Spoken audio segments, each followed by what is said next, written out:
పరిశుద్ధమైన తండ్రి, నీ ఘనమైన పాదాలు పొందనాలను స్తుతి స్తోత్రాలు చెల్లిస్తున్నాను ప్రభా.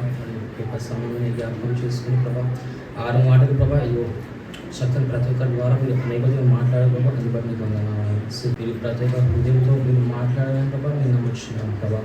ఏసే రాజ్యం మరి ఇదిగో ప్రభా తండ్రి, ఏడవ మాట్లాడుతండి మీకు సహాయం ప్రభావ నాకు దయచేయండి ప్రభా. ఇదిగో మీ యొక్క జ్ఞానాన్ని తెలియని తర్వాత మీరు నాకు దయచేయండి ప్రభా. నా నోటి నుంచి వచ్చే ప్రతి ఒక్క మాట ప్రభా మీరే మాట్లాడని అడుగుతున్నాను. దైవ కృప చూపించి కనిపించి సహాయం దయచేయండి ప్రార్థిస్తూ ఏసే రాజ్యం ప్రతి ప్రార్థన అర్పించింది స్థితిస్తున్నాను.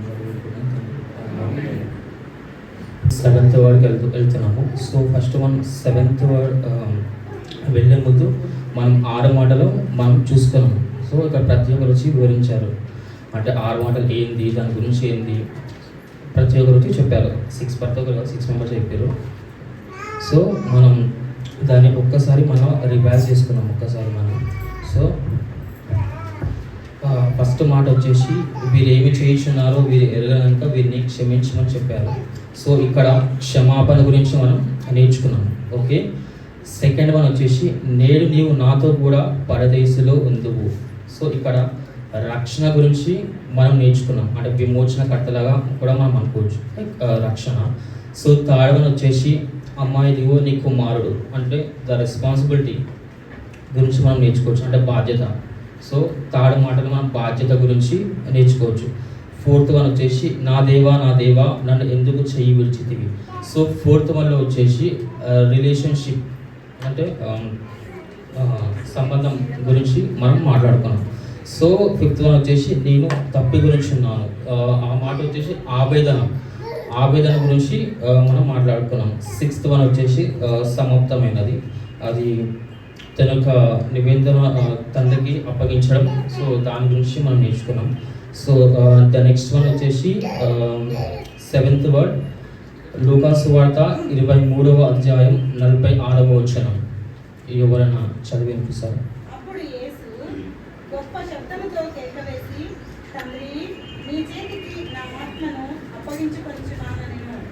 సో దేవుడు ఎట్లా గొప్ప శబ్దంతో అన్నాడా లేకపోతే మెల్లగా అన్నాడా? గొప్ప శబ్దంతో. ఎందుకు అన్నాడు సార్ గొప్ప శబ్దం? విజయాన్ని సాధించాను, అంటే అక్కడ ఉన్న చుట్టుపక్కల చాలామంది ఉన్నారు కదా, వారికి కూడా వినిపించాలని. అంటే తన ఒక ఆత్మని ఎవరికి అప్పగిస్తుండు? తండ్రికి అప్పగిస్తుంది కాబట్టి సో వారు కూడా తెలుసుకోవాలి కాబట్టి ఆ ఒక మాటని యేసుక్రీస్తు శిలువ మీద అన్నాడు. సో ఇక మనం చూసుకున్నట్లయితే తన యొక్క ఆత్మని ఎవరికి అప్పగించిండు? తండ్రికి అప్పగించండు. మరి తన యొక్క శరీరాన్ని ఎవరికి అప్పగించండు? నాకు అప్పగించుడా? అక్కడున్న వాళ్ళందరికీ అప్పగించండు. సో ఈపుని ఒకరికి, చెవులు, కళ్ళు, తల, కాళ్ళు ఒక్కొక్కరికి అప్పగించిండు. కానీ ఆత్మని మనుషులకు అప్పగించిండా? ఎందుకు? ఆత్మ మనుషులు సృష్టించిందా? సో ఎవరికి అప్పగించాలి? దేవునికే అప్పగించండి. ఇప్పుడు మనం చూసుకున్నైతే సో ఇక్కడ నార్మల్ ఎగ్జాంపుల్ తీసుకుందాం. సో ఇక్కడ యేసుక్రీస్తు తన తండ్రిని ఆత్మకి ప్రభువైన యేసుక్రీస్తు తన ఆత్మని తండ్రికి అప్పగించింది కదా. సో మనమేం అప్పగిస్తున్నాం? నేనైతే నా అప్పులను అప్పగిస్తున్నా, ఓ సొంత ఇల్లు కావాలని అప్పగిస్తున్నా. మరి మనమేం అప్పగిస్తున్నాం యేసుక్రీస్తుకి? మరి అలాంటి వేదన మనలో ఉందా? అంటే మనం ఆత్మల గురించి ప్రార్థిస్తున్నాం. అసలు ఆ ఒక ఆత్మని నరకంలో కాకుండా హెవెన్లో నడిపేయాలని మనం ఆలోచిస్తున్నాము. అంటే అలాంటి మైండ్ సెట్ అసలు మనకు ఉందా? అసలు మన ఆలోచన ఎట్లుంది? అసలు ఏ విధంగా ఉంది? అక్కడ శరీరం నల్లగొట్టి ఉన్నాడు, అంటే అక్కడ శరీరం కూడా మన గురించే తపన. అక్కడ చూసినట్లయితే ఆ రక్తం చిందించే వాళ్ళకి మన కోసమే, అవునా కదా? సో అందుకే ప్రభువైన యేసుక్రీస్తు తన ఆత్మని తండ్రికి అప్పగిస్తున్నాడు. యేసుక్రీస్తు సమాప్తం అప్పగించిండు తండ్రికి, అవునా కదా? ప్రతి ఒక్కటి అప్పగించిండు. కానీ తండ్రికి ఎందుకు అప్పగించిండు ఎవరైనా చెప్పగలుగుతారా? తండ్రి యొద్ద నుంచే వచ్చింది. దాని రైట్స్ ఎవరికి తండ్రికే ఉంది కదా. తను తీసివాడైనే తన సృష్టికర్త అయినా ప్రతి ఒక్కరు ఆయననే. సో మనం ఎందుకు తండ్రికి అప్పగించినది మనం ఒక వర్సెస్లో చూసుకుందాం. సో దీంట్లో యోహాను 10వ అధ్యాయము 17-18.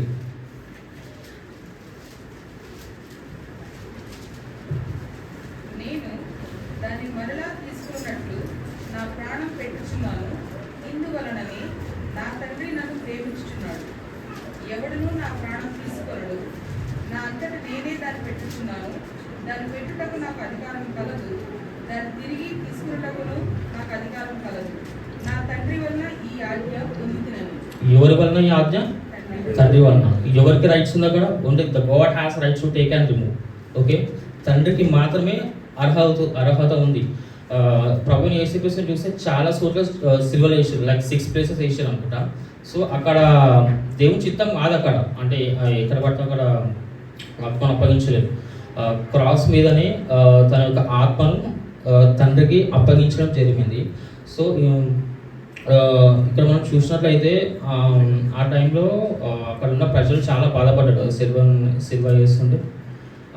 మరి ఆ టైంలో మనం కూడా బాధపడుతుంది కదా, నిజంగా బాధపడుతుంది కదా.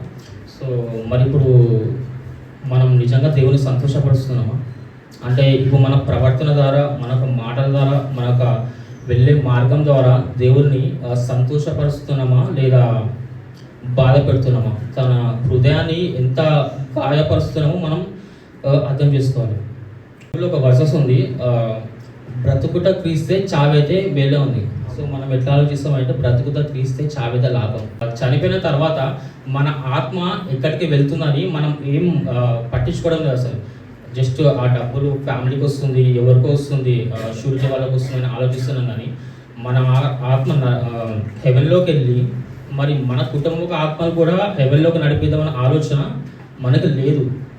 జస్ట్ లోకాలకు సంబంధించిన వాటి కొరకే మనము బ్రతుకుచున్నాం. నార్మల్గా సపోజ్ ఇన్ కేస్ ఎగ్జాంపుల్ ఎవరైనా చనిపోతే మనకి మైండ్లో వచ్చే ఫస్ట్ థాట్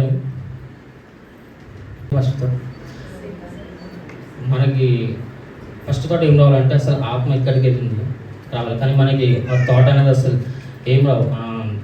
అంటే నేను ఎవరైనా సరే ప్రతి ఒక్కరు ఒక చిన్న ఎగ్జాంపుల్ తీసుకొని చెప్తా. సీరియస్ ఏమో నార్మలే. సో 1 year బ్యాక్ మా నాయనమ్మ చనిపోయింది ఇంట్లో.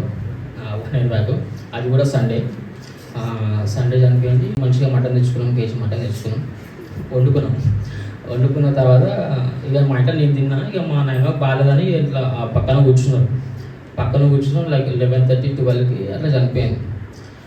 అంటే మా ఇంట్లో దాంట్లో ఆత్మ ఎట్టుపోయిందని నాకేం మైండ్లో లేదు. అదే మటన్ మొత్తం వేస్ట్ అవుతుంది అట్లా. అంటే ప్రతి ఒక్క మనిషికి అంటే హ్యూమన్ బీయింగ్స్ అట్లా అయిపోయినారు మొత్తం.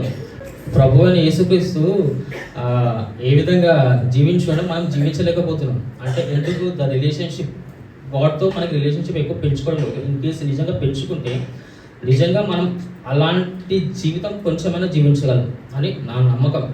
సో మనకు ఫస్ట్ వర్డ్లో చూసినట్లయితే ఫస్ట్ మాట లైక్ వీరు ఏమి చేయించున్నారు వీరు ఎదగరు కనుక వీరిని క్షమించమని తండ్రిని ప్రభు అయిన యేసుక్రీస్తు అడిగిండు. అంటే ప్రభు అయిన యేసుక్రీస్తుకి పవర్ లేదా? క్షమించే పవర్ ఉంది. కానీ ఎందుకు అడిగిండు? తను తగ్గించుకోవడం. అంటే లైక్ తను చనిపోతాడని ప్రభు అయిన యేసుక్రీస్తుకు తెలుసు, అయినప్పటికీ కూడా అడిగాను. అయినప్పటికీ కూడా ఒక మనిషిని రక్షణ మార్గంలో నడిపించడానికి ఆ ఒక మాట అన్నాడు. అది కాకుండా ప్రభు అయిన యేసుక్రీస్తుకి అర్హత ఉంది క్షమించడానికి. కానీ ఎందుకు తండ్రిని అడిగాడంటే తను పరిశుద్ధుడు, ఏ పాపము లేనివాడు కనుక తండ్రిని అడిగాడు. సో ఈ మాటలు కొంచెం డెప్త్గా వెళ్దాం. సో ఫస్ట్ వన్ వచ్చేసి ప్రభు అయిన యేసుక్రీస్తు సిలువలో మరణించాడు కదా. ఎలా మరణించాడు? లైక్ భయంతో మరణించారా లేకపోతే ఎలా అంటే భయంతో మరణించిన దేవుడు ఇష్టంతో మరణించాడు.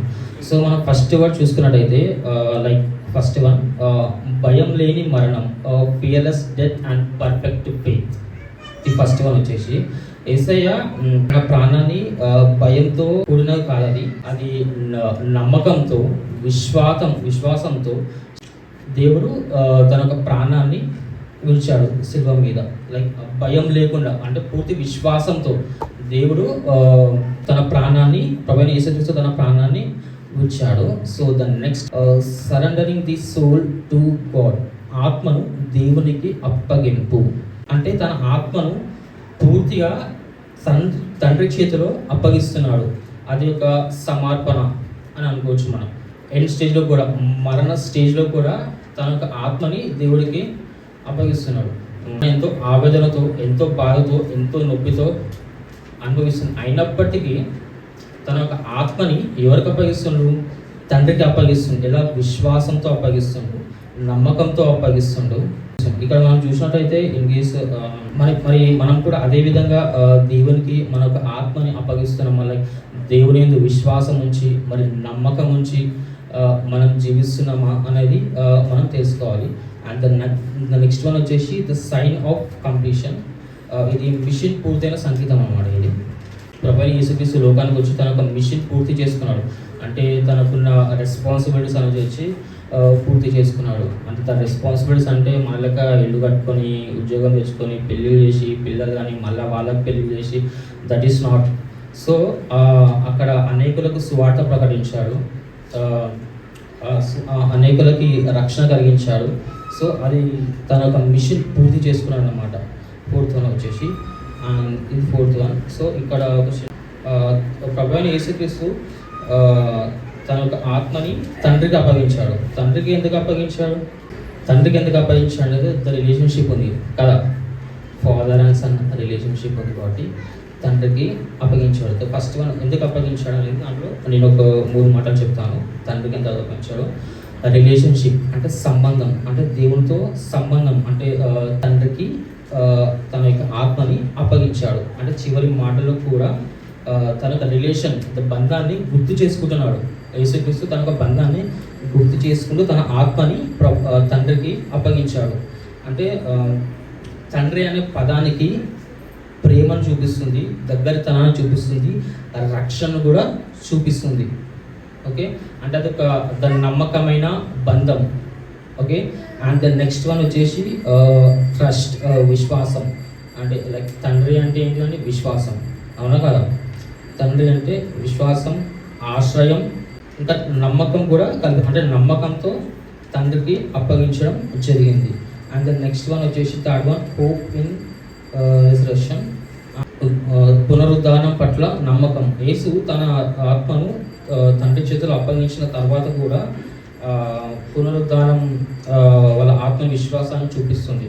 అంటే ఇంకా పునరుద్ధానం ఉంది, సో గాడ్తో ఉంటాడన్న విశ్వాసంతో, నమ్మకంతో తన ఆత్మని తండ్రికి అప్పగించడం జరిగింది. అంటే అది ఒక మరణం మీద గెలుపు. ఓకే, అండ్ మరి ఇక్కడ చూసినట్టయితే ఎందుకు తండ్రి చేతులకి అప్పగించాడు?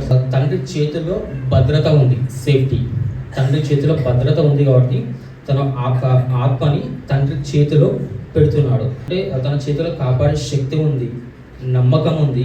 ఇన్ కేస్ ఒకవేళ జీవితం ఎంత భయంకరమైన స్థితిలో ఉన్నా కూడా తండ్రి మనం కాపాడగలుగుతాడు, రక్షించగలుగుతాడు అనే నమ్మకంతో తన యొక్క ఆత్మని తండ్రి చేతిలో పెట్టడం జరిగింది.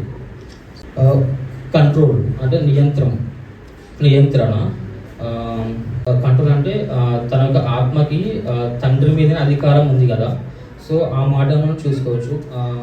అధికారం ఎవరికి ఉంది? తండ్రికి ఉంది కాబట్టి తన యొక్క ఆత్మని తండ్రికి అప్పగించడం జరుగుతుంది. తన ఆత్మని మాత్రం దేవుని చేతిలో పెట్టాడు. మరణం చేతులు కాదు, దేవుని చేతిలో ఉన్న జీవితం ఇది అని తెలుసుకొని తండ్రికి తన ఆత్మని పెట్టడం జరిగింది.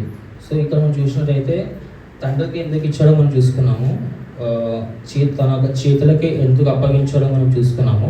సో మరి ఇక్కడ మనం చూసుకున్నట్టయితే వై ఓన్లీ గాడ్ అంటే ఎందుకు దేవుడు ఆత్మని అప్పగించాడు?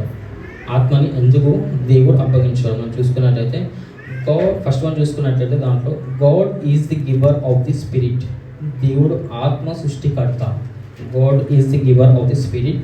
యేసు తన ఆత్మని తండ్రికి అప్పగించడానికి ముఖ్య కారణం ఏంటిదంటే అది దేవుడి నుంచి వచ్చింది కాబట్టి తండ్రికి అప్పగించడం జరిగింది.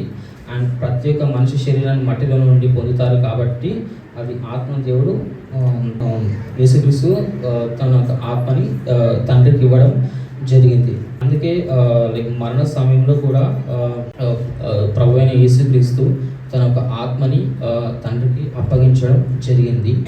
ఎక్స్ప్రెషన్ ఆఫ్ ఫెయిత్ అంటే విశ్వాసపు ప్రకటన. అంటే తన మరణం ఎంత భయంకరంగా ఉన్నా దేవుని యందు విశ్వాసం ఉంచి తన ఒక ఆత్మని దేవునికి అప్పగించడం జరిగింది.